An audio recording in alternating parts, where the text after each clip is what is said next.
Hi everybody, Golden Era Bookworm here, and in today's video interview with Robby Robinson, Robbie claims to have been natural up until the year 1975 when this footage was taken of him during the 1975 AAU Mr. America when he won the most muscular award and was awarded only 5th place, which, I mean, looking at his physique, just look at his physique.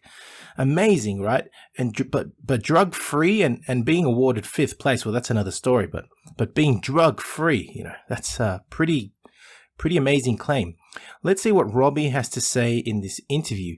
Robbie also explains the effects he suffered after his first steroid administration, which he states was due to his sickle cell anemia, which was still unknown to him at the time. Enjoy. And then my first experiment with steroids, I was 2 weeks out from the Mr. World. And I were all training together because he was 2 weeks out from his last Mr. Olympia. And I remember a friend saying, "Robbie, what are you taking?" And I said, "Nothing." And he said, "Well, come to the gym later on this afternoon." So I came back to that afternoon.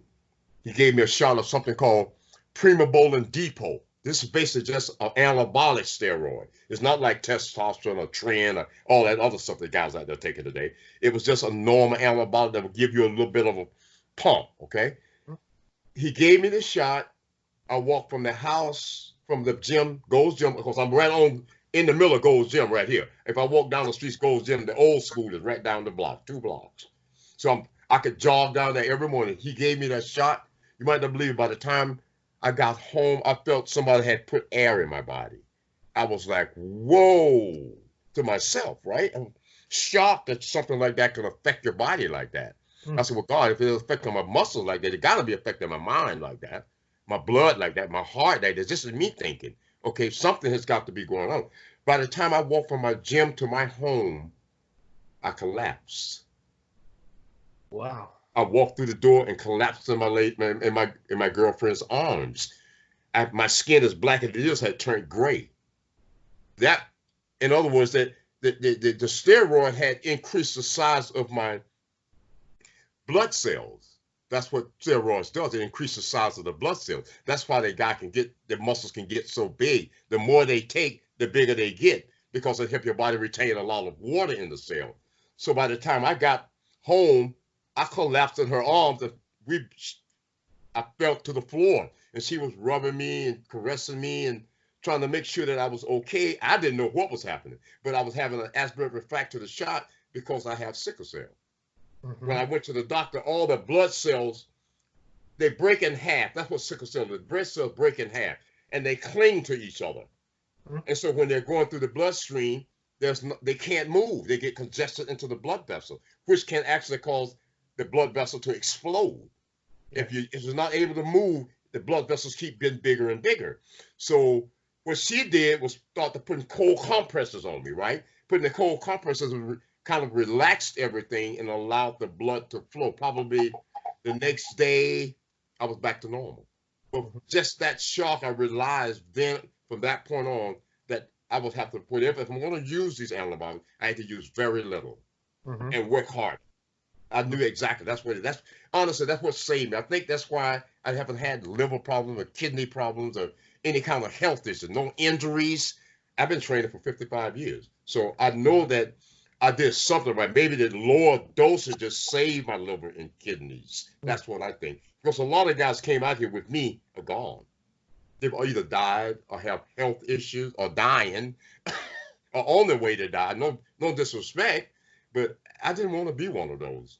I thought bodybuilding was about health and nutrition and taking care of yourself and lifting. This is what I thought. But then when it became a business, multi-billion-dollar business, because of what we were doing, and the kids out there looking at this saying, well, I can look like that. I want to be like that. But it's not possible. It's not possible to look like that. You basically have to have the genetics. You have to have somebody that, so many people come to me, you might not believe it, want to go that route. And I told them point blank, if you ain't got the money, don't indulge in it. It's a lot of money. You have to spend a lot of money. Growth hormone, that stuff costs you a fortune. Steroids cost you a fortune. I mean, why not get blood work and know exactly where your body is health-wise instead of just taking that stuff? And that's what everybody does. Everybody come to me. You might not be hundreds of people come to me. Can you give me a drug program? I won't sell it to them because I know what you use, but I won't sell it to them.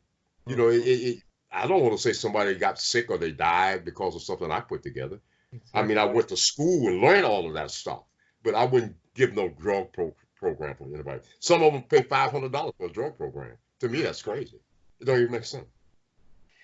My question was earlier about that you trained each body part every single day. Is that true? That you used to train each body part every single day? Every single day. As I said to you, I loved it because I saw results. I really think that if you're thinking in terms of what you want in your life, it goes in that direction.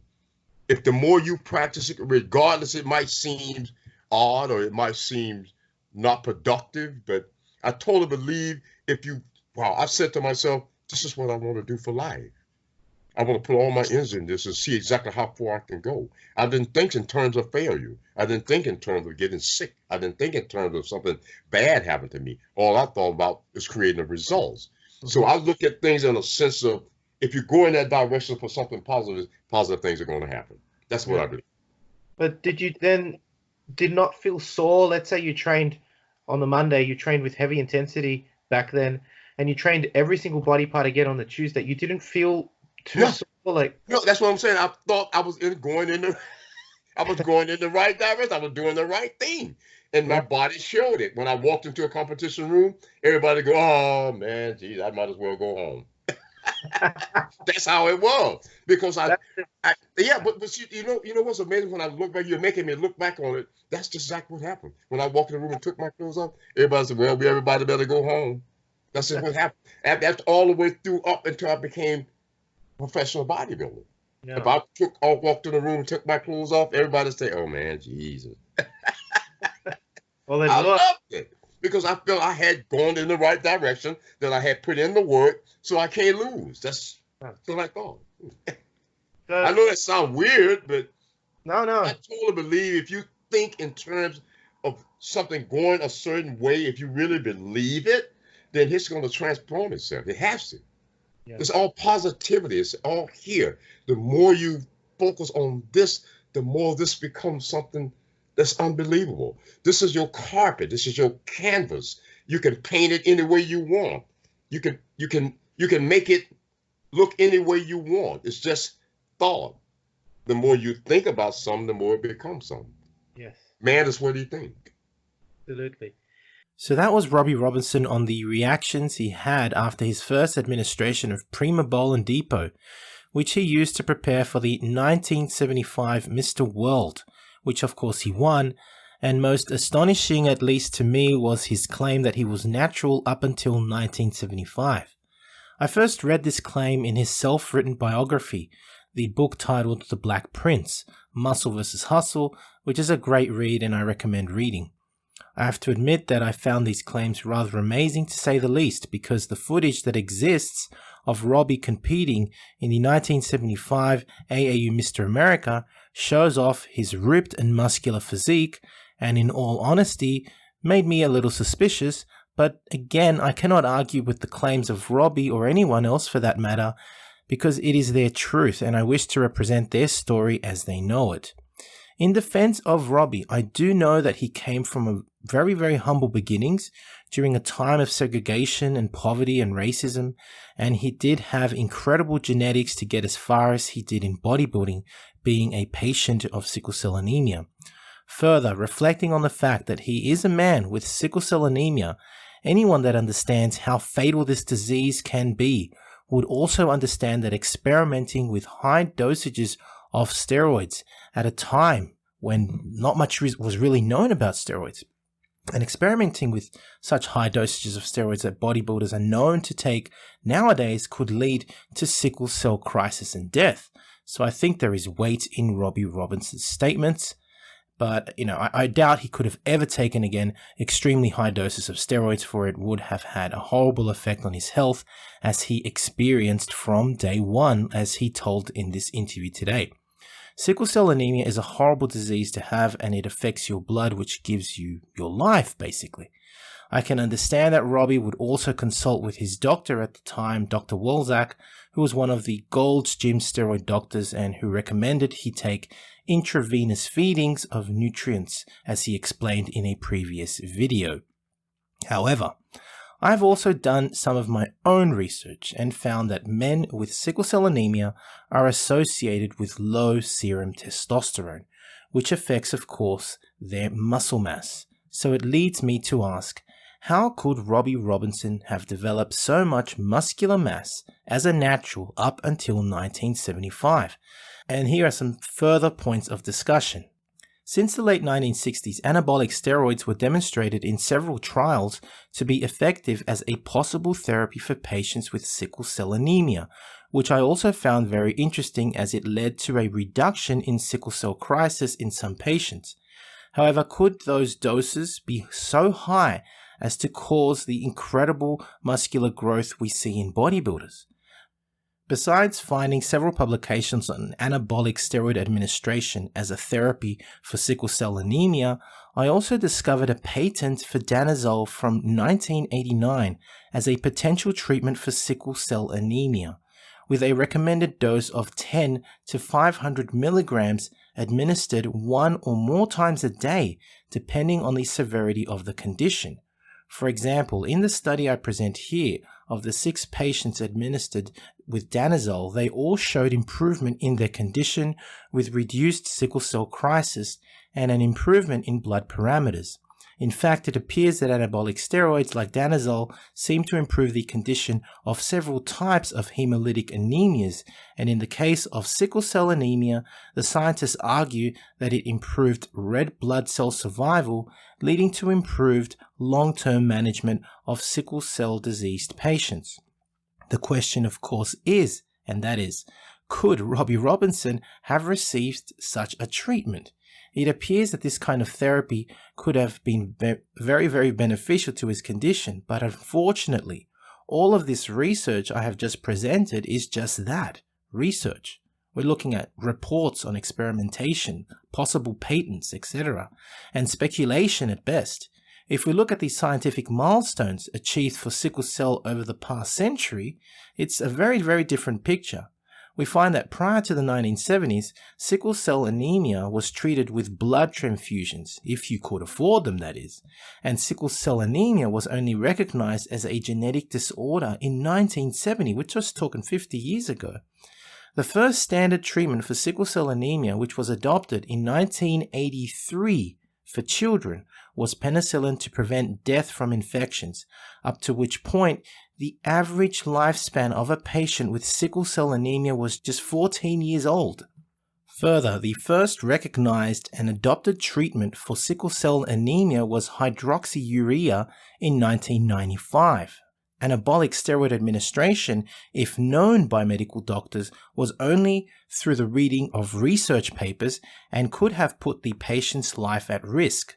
This treatment was experimental at best during the late 60s and during the 1970s, and not standard therapy. In fact, during the time that Robby Robinson was just starting to be recognized as a bodybuilder, and we're talking mid-70s, there were no standard therapies for adults. Plus, the patent I displayed here was from 1989, at which time, well over a decade, Robby Robinson had already established himself as a professional bodybuilder who later won the Olympia Masters in 1994. Therefore, as I said before, it is very difficult to conclude anything. At the end of the day, speculations aside, Robby Robinson is a wonderful example of longevity in the sport and an example of what can be achieved even in a person with sickle cell anemia. And he's also my friend, and in presenting his story and interviews, I hope we can all be motivated by his achievements. So I do hope you have enjoyed this third video on Robby Robinson's first steroid cycle and the subsequent side effects he suffered. But what about his claim about being natural up until 1975? This is a real point of discussion, I'm sure, for many of you, and I have tried to lay out all the facts as best as I know them, even experimental therapies. So the question really is Robby Robinson truly a genetic freak? I mean, how could he possibly build the physique he built even with sickle cell anemia. I mean, the man is pretty incredible. It's an amazing achievement nonetheless. Please comment in the comment section and let me know what you think, especially if you are a medical doctor or hematologist that has experience treating sickle cell anemia. I would really like your input. If you have enjoyed this video, please give the video a like, make sure to subscribe and click the bell button to be notified of the next video. If you want to learn more about Robby Robinson and his approach to bodybuilding, please make sure to visit his website for his excellent books on bodybuilding. And thanks to my collaboration with Robbie and with Robbie's blessings, Robbie's arms and chest and back booklets are now available as ebooks at www.goldenerabookworm.com. That's it from me. This is the Golden Era Bookworm saying bye for now. Golden Era bodybuilding booklets are available at www.goldenerabookworm.com, including Steve Reeves, Reg Park, Vince Gironda, Larry Scott, Arnold Schwarzenegger, Mike Mensa, Danny Padilla, and much more. Online training is now available, including my new program, Novice to Classic, a program geared towards beginners and novices looking at developing a classic physique, as well as Classic Cut, geared at those who wish to lose weight and gain muscle fast. Details available at www.goldenerabookworm.com. Need a bodybuilding poster for your gym or office? Then check out Iron Man Magazine archive.smugmug.com for the highest quality posters on the planet. Scroll through the galleries of all the legends, including greats such as Arnold, Frank Zane, Sergio Oliva, Serge Nubret, Tom Platz, and Larry Scott, and much, much more, and select your poster now. As a natural bodybuilder, it is imperative to know your own testosterone levels, as they are a reflection of the anabolic environment created by your diet and training. I would highly recommend using the male hormone test kit from Let's Get Checked, and make sure you use my code GOLDEN30 for a 30% discount. Again, the advantage of checking yourself regularly is that you will know how well your body is anabolically primed to put on the much desired muscle you are working for. Get your gym wear and Golden Era apparel at the new Golden Era Tees shop, featuring designs from the Silver Era and Golden Era legends, available as tanks, shirts, sweatshirts, and hoodies in all sizes and colors. To support your favorite YouTube channel, please visit teespring.com/stores/Golden Era Bookworm for merchandise including t-shirts, hoodies, face masks, phone cases, and much, much more. Once again at teespring.com/stores/Golden Era Bookworm. Become a patron at www.patreon.com/Golden Era Bookworm for hard to find books, scans of rare photos, and articles on the Golden Era of bodybuilding.